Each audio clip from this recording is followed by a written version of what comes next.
શ્રેષ્ઠ સુવિચાર ચેનલમાં તમારું સ્વાગત છે મિત્રો. ઓમ શ્રી ગણેશાય નમઃ.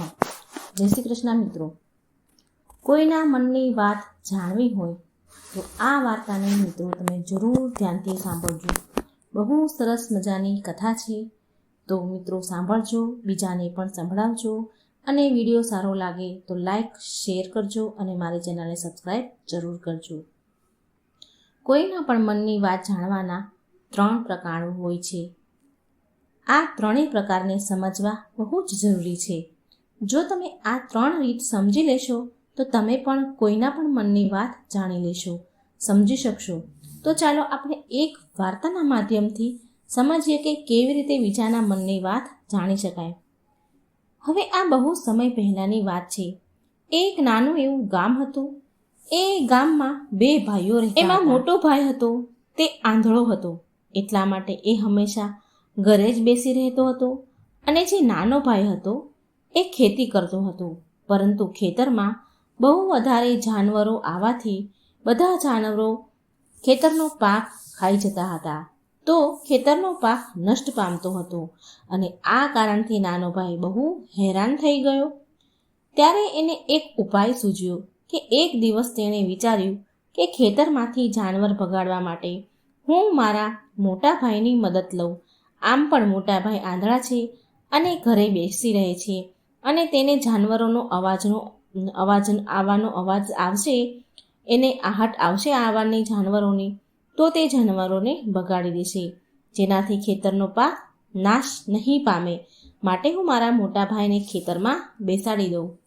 આમ વિચાર કરી નાના ભાઈએ તો ખેતરમાં નાની એવી ઝૂંપડી બનાવી અને તેમાં મોટા આંધળા ભાઈને ખેતરમાં બેસાવાનું કહ્યું. ખેતરમાં બેસાડી દીધા અને કહે છે કે ભાઈ, જો તમને કોઈ પણ જાનવરનો અવાજ આવે, આવાની જરા પણ આહટ આવે સંભળાય, તો તમે જોર જોરથી બૂમો પાડવા લાગજો. તમારો બૂમો અવાજ સાંભળીને જાનવરો અહીંથી ભાગી જશે અને આપણા ખેતરનો પાક નાશ પામતા બચી જશે.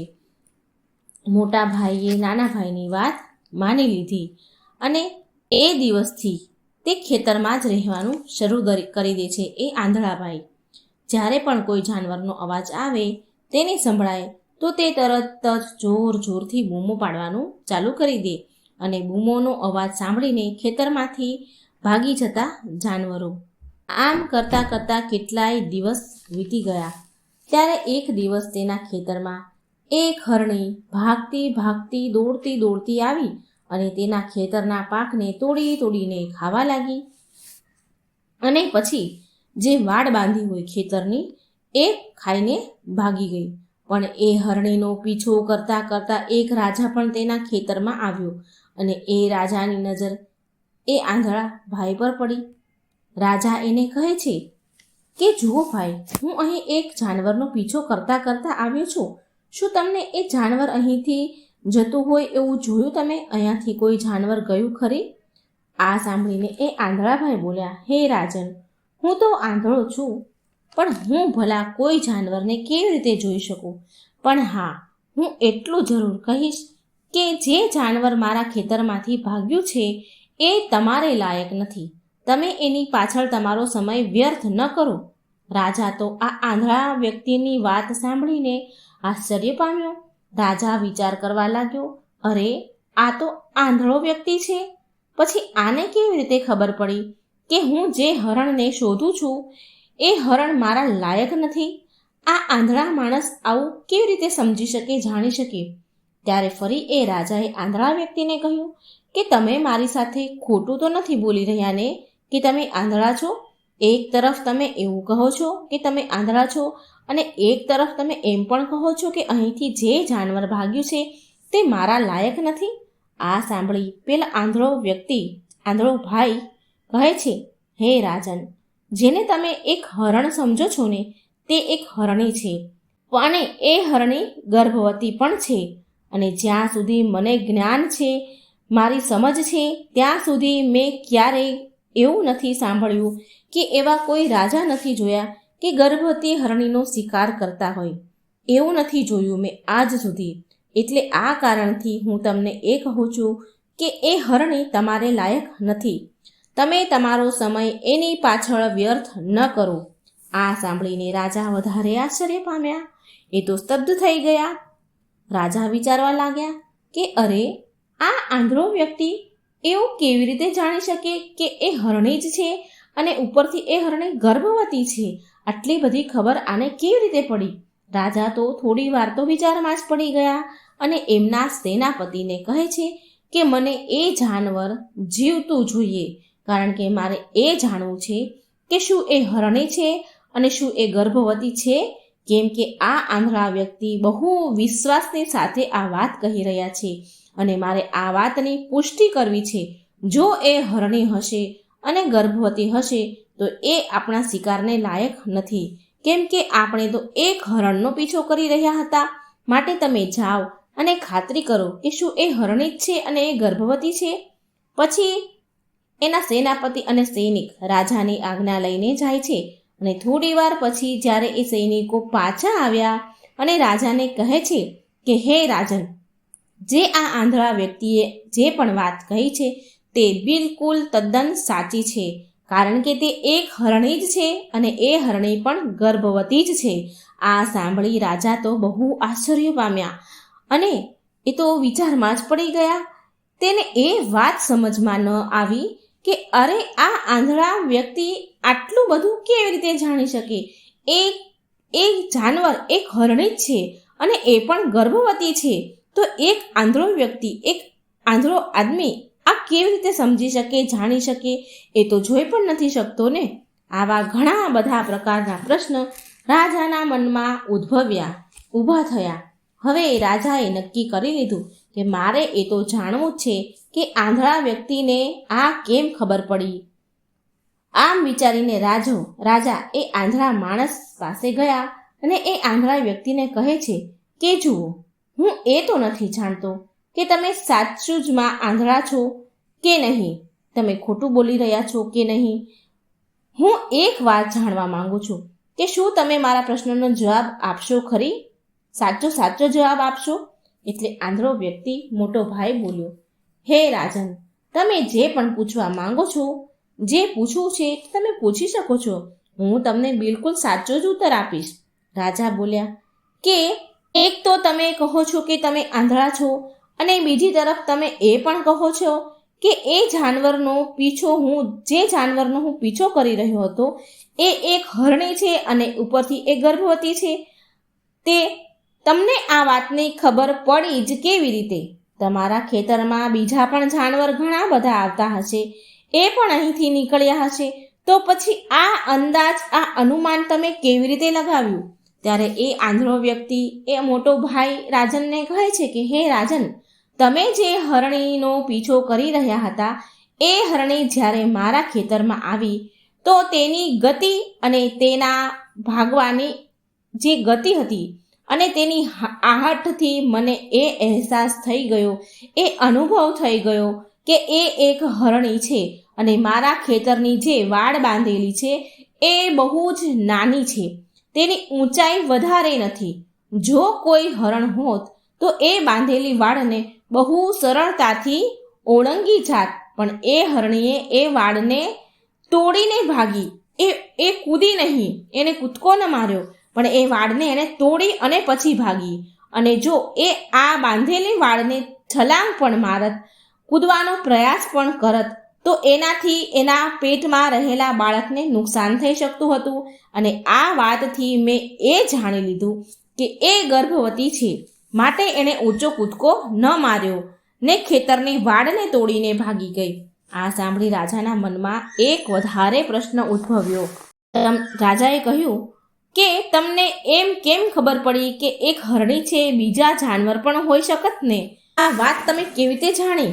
એટલે આંધળો માણસ બોલ્યો કે હે રાજન, હું સવાર સાંજ અહીં જ બેઠો રહું છું અને મારી સાંભળવાની શક્તિ બહુ તીવ્ર છે, બહુ તેજ છે, જેનાથી હું જાણી જાઉં છું કે કયું જાનવર મારા ખેતરમાં આવ્યું છે અને એ આધાર પર હું જોરથી બૂમો પાડું છું, જેનાથી તે ખેતરમાંથી ભાગી જાય છે અને મારા ખેતરના પાકને નુકસાન પહોંચાડી ન શકે. રાજાએ આંધળા વ્યક્તિનો અવાજ સાંભળીને પૂરી રીતે તેને આ વાત સાંભળીને પૂરો સંતોષ થયો. હવે રાજાના મનમાં વિચાર આવી રહ્યો હતો કે આદમી ભલે આંધળો હોય પણ આ તો બહુ જ્ઞાની હોય એવું મને લાગે છે. આ આદમી પાસેથી કંઈક કામ તો કરાવવું જ જોઈએ. આમ વિચાર કરી રાજા પાછા તેના મહેલમાં આવી જાય છે. તે આંધળા મોટા ભાઈને સાથે લઈને આવે છે. મહેલમાં આવી રાજાએ આંધળા વ્યક્તિને કહે છે કે તમે તો બહુ સરળતાથી જાણી જાઓ છો કે કોઈ પણના મનની વાતની તમને ખબર પડી જાય છે. તમે તો બહુ જ્ઞાની છો. આજે મેં તમને એટલા માટે અહીં બોલાવ્યા છે કે હું એ જાણવા માંગુ છું કે મારી પત્ની પતિવ્રતા છે કે નહીં. આ સાંભળી તે આંધળો વ્યક્તિ કહે છે, હે રાજન, આ તે કેવો પ્રશ્ન કરો છો તમે? એટલે રાજા બોલ્યા, મેં તમને એકદમ બરાબર પ્રશ્ન પૂછ્યો છે. આ પ્રશ્નનો ઉત્તર એટલે તમારે આપવો જ પડશે. પ્રશ્નનો ઉત્તર આપો. એટલે તે આંધળો ભાઈ બોલ્યો, હે રાજન, આ બધી વાતો જતી કરો. તમારા લગ્નના તો કેટલાય વર્ષો વીતી ગયા છે અને હવે પછી આ વાત જાણવાનો શું મતલબ છે? તમે કેમ જાણવા માંગો છો? તમારા મનમાં આવા પ્રશ્ન કેમ ઊભા થાય છે? એટલે રાજા જીદ કરે છે અને કહે છે કે તમારે મને આ પ્રશ્નનો જવાબ તો આપવો જ પડશે. જો તમે આ પ્રશ્નનો જવાબ મને નહીં આપો તો હું તમને મૃત્યુદંડ આપીશ. રાજાની વાત સાંભળી તે આંધળો વ્યક્તિ કહે છે, હે રાજન, જો તમારે આ પ્રશ્નનો જવાબ જાણવા માંગો છો તો તમારે મારું એક કામ કરવું પડશે. હું જે કહું એ કરવું પડશે. રાજા બોલ્યા, મારે શું કામ કરવું પડશે? મને કહો, હું કરીશ. એટલે આંધળો વ્યક્તિ કહે છે કે એના માટે તમારે તમારી પત્નીને મારી સાથે એક રૂમમાં એકલા જ રહેવા દેવી પડશે. એકલી જ મારી પાસે મૂકવી પડશે. આવી વાત સાંભળીને રાજાને પહેલાં તો બહુ ગુસ્સો આવ્યો, ક્રોધે ભરાયા, પણ વિચાર કર્યો પછી એ વ્યક્તિની વાત માની લીધી. એને એની પત્ની વિશે જાણવું હતું એટલા માટે એ માની ગયો અને તેના સેનાપતિને આદેશ આપ્યો કે આ વ્યક્તિને, આંધળા વ્યક્તિને અને મારી પત્નીને એક રૂમમાં થોડી વાર માટે એકલા રહેવા દેવામાં આવે. એકલા જ મૂકી દો એક રૂમમાં. સેનાપતિએ બિલકુલ આવું જ કર્યું. રાજાની પત્ની અને આંધળા વ્યક્તિ એક રૂમમાં એકલા રહ્યા. થોડી વાર એકલા એક રૂમમાં પુરાયા. ત્યારે એ આંધળો વ્યક્તિ રાજાની પત્નીને બોલ્યો, કહે છે કે મારે તમને સ્પર્શ કરવો છે, હું તમને અડવા માંગુ છું. આ સાંભળી રાણીને તો બહુ ગુસ્સો આવ્યો. એ તો લાલ પીળી થઈ અને એ આંધળા વ્યક્તિને બહુ મારવા લાગી. તેને ખૂબ માર્યો. લાતો મારી, ઢીક્કા માર્યા, બહુ માર્યો. ત્યાર પછી એ આંધળો માણસ તેનો જીવ બચાવીને ભાગી જાય છે અને એ રાજા પાસે આવ્યો અને કહે છે કે હે રાજન, તમારી પત્ની પતિવ્રતા નથી. આ વાત સાંભળીને રાજાને તો પહેલાં બહુ ક્રોધે ભરાયા અને રાજા તેની તલવાર નીકાળીને સીધો જ તેની પત્ની પાસે ગયો અને ક્રોધમાં આવીને લાલ પીળા થઈને રાજા તેની પત્નીને કહે છે, આજે હું તમને જે પણ સવાલ પૂછું તેનો મને સાચો જવાબ આપજો. જો તમે એક પણ શબ્દ ખોટો બોલ્યા તો તમને હું હમણાં તમારું માથું કાપી નાખીશ, તમારું માથું ધડથી અલગ કરી નાખીશ. અને પછી રાજા બોલ્યા કે શું તમે પતિવ્રતા છો? રાજાએ સવાલ પૂછ્યો એની પત્નીને કે શું તમે પતિવ્રતા નારી છો કે નહીં?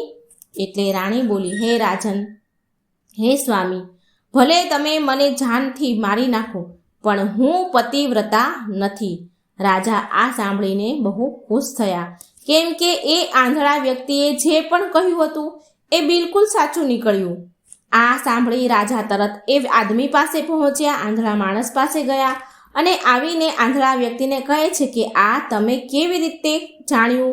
તમને કેવી રીતે ખબર પડી કે મારી પત્ની પતિવ્રતા સ્ત્રી નથી? એટલે એ આંધળો વ્યક્તિ બોલ્યો કે હે રાજન, બહુ સીધી વાત છે. મેં તો તમારી પત્નીને માત્ર એટલું જ કહ્યું હતું કે મારે તમને સ્પર્શ કરવો છે, તમને અડવું છે. અને આ વાત પર તમારી પત્ની બહુ ગુસ્સે થઈ અને એણે મને લાતો મારી, બહુ મુક્કા માર્યા અને મને બહુ જ પીટ્યો, મને બહુ મારવાનું શરૂ કરી દીધું. અને ભલા કોઈ પણ સ્ત્રી બીજા પુરુષને કેવી રીતે સ્પર્શ કરી શકે? પણ તેને કંઈ જોયું નહીં અને મને સીધી મારવા જ લાગી. એ પણ એક જાતનો સ્પર્શ જ થયો ને રાજા? અને એક પતિવ્રતા નારી ક્યારેય કોઈ પણ પર પુરુષને કોઈ પણ સંજોગોમાં આદમીને સ્પર્શ કરે નહીં. જ્યારે મેં એને સ્પર્શ કરવાનું કહ્યું તો એ સમયે એ મને ના કહી શકતી હતી ને, પણ એણે તો મને સીધું મારવાનું જ શરૂ કર્યું અને મારતા મારતા એણે મારા આખા શરીરને સ્પર્શ કરી લીધો. હવે તમે જ કહો કે આવી સ્ત્રી પતિવ્રતા કેવી રીતે હોઈ શકે? એટલે રાજા બોલ્યા કે તમે તો બહુ જ્ઞાની હો એવું લાગી રહ્યું છે. વાત તમારી સાચી છે. સારું, ઠીક છે, ચાલો હજી પણ મને એક પ્રશ્નનો બીજો જવાબ આપો, અને જો તમે મને આ પ્રશ્નનો સાચો જવાબ આપ્યો તો હું તમને અહીંથી છોડી દઈશ, તમને જવા દઈશ. પછી રાજા કહે છે કે હવે મને એ કહો કે શું હું મારા જ પિતાજીનો પુત્ર છું કે કોઈ બીજાનો? એટલે આંધળો વ્યક્તિ બોલ્યો કે હે રાજન, આ વાતથી તમારે હવે શું લેવા દેવા છે? તમે જેના પણ પુત્ર છો, અત્યારે તો તમે આ રાજ્યના રાજા છો ને, માટે આ પ્રશ્નને જવા દો ને. પણ રાજા કહે છે ના ના, નહીં, મને આ સવાલનો જવાબ તો જોઈએ જ. મને જવાબ આપો, નહીં તો આ પ્રશ્ન મને હંમેશા હેરાન કરતો રહેશે. માટે હું આનો સાચો જવાબ જાણવા માંગુ છું. જો તમે આનો સાચો જવાબ આપશો તો હું તમને અહીંથી જવા દઈશ, અને નહીં જવાબ આપો તો હું તમને નહીં જવા દઉં. જવાબ સાચો આપશો તો હું તમને રોકીશ નહીં. એટલે આંધળા વ્યક્તિ બોલ્યા કે હે રાજન, આના માટે તો મારે તમારી માતા પાસે પણ જવાની જરૂર નથી. હું તમને હમણાં જ કહી શકું છું કે તમે કોના પુત્ર છો. પણ એના પહેલાં હું તમારી પાસે એક વચન માંગુ છું કે તમે મારા પર ગુસ્સે નહીં થાઓ, મારા પર ક્રોધ નહીં કરો. રાજા બોલ્યા સારું, હું તમને વચન આપું છું કે હું તમારા પર ક્રોધ નહીં કરું. પછી એ આંધળો વ્યક્તિ રાજાને કહે છે હે રાજન, તમે તો છો તમારા જ પિતાના પુત્ર, પણ તમારા પર એક કંજૂસ શેઠની છાયા છે, એક શેઠની છાયા પડેલી છે.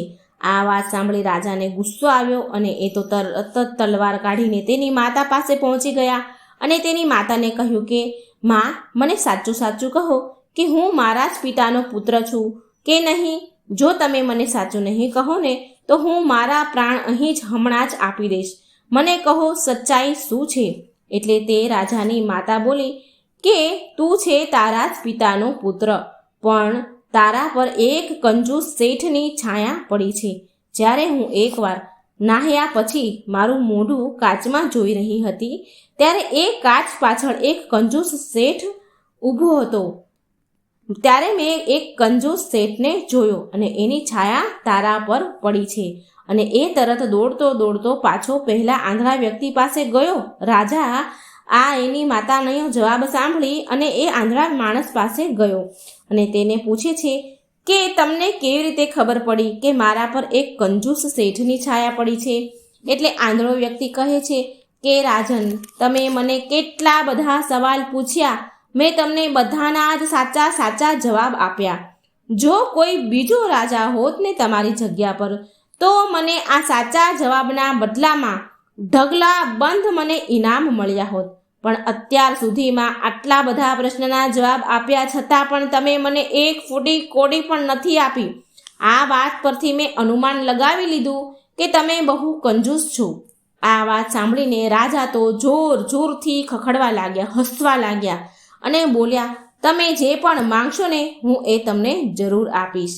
પણ મને એક વાત કહો કે તમને આવા સાચા જવાબ કેવી રીતે ખબર પડે છે?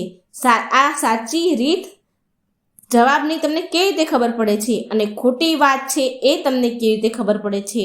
સાચી ખોટી વાતનું તમે અનુમાન કેવી રીતે લગાવો છો? તમે બધી જ વાતનો સટીક અને સાચો ઉત્તર કેવી રીતે આપો છો? એટલે આંધળો વ્યક્તિ બોલે છે હે રાજન, હું તો આંધળો છું. જો મારે આંખો હોત ને તો કોઈના પણ મનની વાત બહુ સરળતાથી જાણી લેત. મનની પણ એક ભાષા હોય છે અને આ ભાષા મનુષ્યના વ્યવહારને જોઈને જાણી શકાય છે. એની આંખો, એના હોઠ અને એના કામ કરવાની રીતથી, તેની ક્રિયાઓથી બધી જ વાત જાણી શકાય છે કે એના મનમાં શું ચાલી રહ્યું છે અને એની અંદર શું વિચાર છે. એના આધાર પર આપણે કોઈ પણના મનની વાત જાણી શકાય છે. પણ હું તો આંધળો છું, હું જોઈ નથી શકતો, માટે હું ક્રિયાઓથી જાણી જઉં છું. માણસોની ક્રિયાઓ જે છે કરવાની, હું એનાથી બધું જાણી લઉં છું. જો મારે કોઈ વાતની જાણ કરવી હોય તો મારે એ આદમી પાસે કોઈ કામ કરાવવું પડે છે, જેનાથી એ વ્યક્તિ કેવી રીતે કામ કરે છે, કેવા પ્રકારથી કામ પૂરું કરે છે, એ આધારથી હું તેના મનની વાત જાણી લઉં છું, એના મનમાં શું ચાલે છે એ જાણી લઉં છું. એટલે રાજા કહે છે, તો શું એનો અર્થ એવો થયો કે હું પણ કોઈના પણ મનની વાત જાણી શકું છું? આ સાંભળી તે આંધળો વ્યક્તિ બોલ્યો કે હે રાજન, જરૂર, કેમ નહીં? તમે પણ કોઈના પણ મનની વાત જાણી શકો છો, પરંતુ એના પહેલાં તમારે તમારા મન ઉપર કામ કરવું પડે છે. તમારા મનને શાંત કરવું પડે છે અને તમારા મનને વર્તમાનમાં લાવવું પડે છે, જેની હું તમને 3 રીત કહું છું. અને આ ત્રણેય રીત, આ ત્રણેય પ્રકાર બહુ સરળ છે. તો હે રાજન, તમારે એના પહેલાં એક કામ કરવું પડશે. તમારા મનને એકાગ્ર કરવું પડશે. જ્યારે આપણે આપણા મનને એકાગ્ર કરીએ છીએ, વર્તમાનમાં લાવીએ છીએ, તો આપણે બીજાના મનની વાત જાણી શકીએ છીએ. કારણ કે એ આદમી જે ઘડીએ તમે એની વાત જાણવાની કોશિશ કરતા હો, એ ઘડીમાં એ આદમી વર્તમાનમાં જ વિચાર કરી રહ્યો હોય છે. અને આપણે પણ મનને વર્તમાનમાં જ લાવવું પડે છે, તો જ એના મનની વાત જાણી શકાય છે. જો આપણે અતીતમાં બનેલી ઘટના વિશે વિચારી રહ્યા છીએ અને આપણે જેના મનની વાત જાણવાની છે એ વર્તમાનની ઘટનાને વિચાર કરી રહ્યો હોય છે, તો એ આપણે કેવી રીતે જાણી શકીશું? કેમ કે આપણે તો ભૂતકાળમાં બનવાની ઘટનામાં ડૂબેલા છીએ. ભૂતકાળની ઘટનામાં આપણે વિચારી રહ્યા છીએ, તો વર્તમાનની વાત કેવી રીતે સમજાય? માટે કોઈના પણ મનની વાત જાણવા માટે મનને એકાગ્રચિત કરવું પડે છે, એકદમ શાંત કરવું પડે છે. આગળ એ આંધળો માણસ કહે છે કે હે રાજન, જે પણ રીત તમને બતાવવાનો છું હું, એનાથી તમે સરળતાથી ગમે તેના મનની વાત જાણી શકશો. ત્યાર પછી એમણે કહ્યું, એ આંધળા વ્યક્તિએ કહ્યું કે સૌથી પહેલી રીત એ છે કે આંખો પર ધ્યાન આપવું. કોઈ પણ સાથે વાત કરતી વખતે એ વ્યક્તિની આંખોમાં જોવું, તેની આંખો પર ધ્યાન દેવું, તે સૌથી પહેલાં જરૂરી છે. કેમ કે આંખો બોલતી નથી, પણ બધું જ કહી દે છે. જો તમે કોઈ વ્યક્તિની આંખોના ઈશારાને સમજવાનું શીખી જાઓ, તો આપણે એ જાણી શકીએ કે વ્યક્તિના મગજમાં શું ચાલી રહ્યું છે, એ શું વિચાર કરી રહ્યો છે અને હવે એ શું કરવાનો છે. મારી પાસે તો આંખો નથી, પણ મેં મારા ગુરુ પાસેથી આ વિદ્યા શીખી છે. કેમ કે બહુ વર્ષો પહેલાં મારે આંખો હતી, હું આંખોથી જોઈ શકતો હતો. ત્યારે હું કોઈપણના મનની વાત માત્ર આંખો ઉપરથી જાણી લેતો હતો. માટે જો તમે પણ લોકોના મનની વાત જાણવા માંગો છો, તો તમારે પણ એની આંખો પર નજર રાખવી જોઈએ. જેમ કે તેની આંખોનો આકાર કેવો છે અને એ ક્યારે કઈ બાજુ જોઈ રહ્યો છે, તેની પર ધ્યાન રાખવું જોઈએ. જો તેની આંખો આમ તેમ ફરી રહી છે, જ્યારે તમે એની સાથે વાત કરતા હો ત્યારે આમ તેમ ઉપર નીચે જ ફરી રહી છે, કે આસપાસ તેની આંખો જોઈ રહી છે, કે એની આંખ ખુશ દેખાય છે અથવા તો એની આંખો નિરાશ દેખાય છે. જેમ કે ચોર હોય તો તેની આંખોમાં આપણે જોઈએ તો એ જ જાણી શકાય છે કે એ આદમી કોઈ ભૂલ કરી રહ્યો છે. જો ચોર હોય ને તો આમ તેમ ડાફોળિયા મારતો જ ફરતો હોય છે, તો એ ઉપરથી આપણે જાણી શકાય છે કે આના મનમાં શું છે. બસ એવી જ રીતે આપણે ચાલાક વ્યક્તિની આંખોમાં જોઈએ તો તમને ખબર પડે કે તેની આંખોમાં એક ભાષા હોય છે, એક બહુ સીધો અને સરળ પ્રકાર હોય છે. જો તમારે એ વાતની જાણ કરવી છે કે સામેવાળો વ્યક્તિ તમારી સાથે ખોટું બોલી રહ્યો છે, તો તમારે એની આંખોમાં ધ્યાન દેવું બહુ જરૂરી છે. જો એ વાત કરતી વખતે એની આંખો જ્યાં ત્યાં ફેરવે છે, ઉપર નીચે, ડાબી બાજુ, જમણી બાજુ, બધી બાજુ જોઈ રહ્યો છે, તો એનો અર્થ એ થયો કે એ એની વાતથી બહાર નીકળવા, એની વાતથી ફરવા માંગે છે, એની વાતથી ફરવાનો રસ્તો શોધી રહ્યો છે, કંઈક ખોટો બનાવી રહ્યો છે. સામેવાળો વ્યક્તિ જો તમારી સાથે ખોટું કરવાની કોશિશ કરી રહ્યો છે, તો એ તમારી સામે નજર નહીં મેળવી શકે, આમ તેમ જોયા કરશે, પણ તમારી આંખોમાં આંખ નાખીને વાત નહીં કરે. કેમ કે તેને એ ડર છે કે જો તમારી નજર સામે એ નજર મિલાવશે તો એનું ખોટું પકડાઈ જશે, એનું સાચું બહાર નીકળી જશે. આ પ્રકારે ઘણી બધી ભાષાઓ છે. જો તમે કોઈની આંખમાં આંખ નાખીને એ જુઓ છો કે એનો હાવભાવ શું છે, ઠીક એવી જ રીતે ચહેરાના પણ હાવભાવ હોય છે, જેનાથી આપણે મનની વાત સહેલાઈથી સમજી શકીએ છીએ. અને આ સમજવું બહુ જરૂરી છે. ઘણીવાર કોઈ વ્યક્તિ તેની આંખો, હોઠ અને ઘણા અલગ અલગ વ્યવહાર કરે છે. જો તમે કોઈ વ્યક્તિના ચહેરા પર ધ્યાન કરશો તો તમે બહુ સરળતાથી સમજી શકશો કે એ વ્યક્તિ નિરાશ છે, બહુ ઉદાસ છે, એ બહુ ખુશ છે કે બહુ દુઃખીમાં છે, એ તેની અંદર શું અનુભવી રહ્યો છે. બધી જ વાત આપણે તેના ચહેરાના હાવભાવથી જાણી શકીએ છીએ. પછી માણસ તેની જીભથી બોલે કે ન બોલે, પણ તેના ચહેરા પરથી બધું જ જાણી લેવાય છે. આગળ આંધળો વ્યક્તિ કહે છે રાજાને કે ત્રીજી પ્રકાર એ છે જાણવાનો કે હે રાજન, ત્રીજી ભાષા પણ છે અને એ છે હાથોના ઈશારા અને શરીરના વ્યવહાર. મનની વાત સમજવા માટે આપણા હાથના ઈશારા અને શરીરનો વ્યવહાર સમજવું બહુ જરૂરી છે.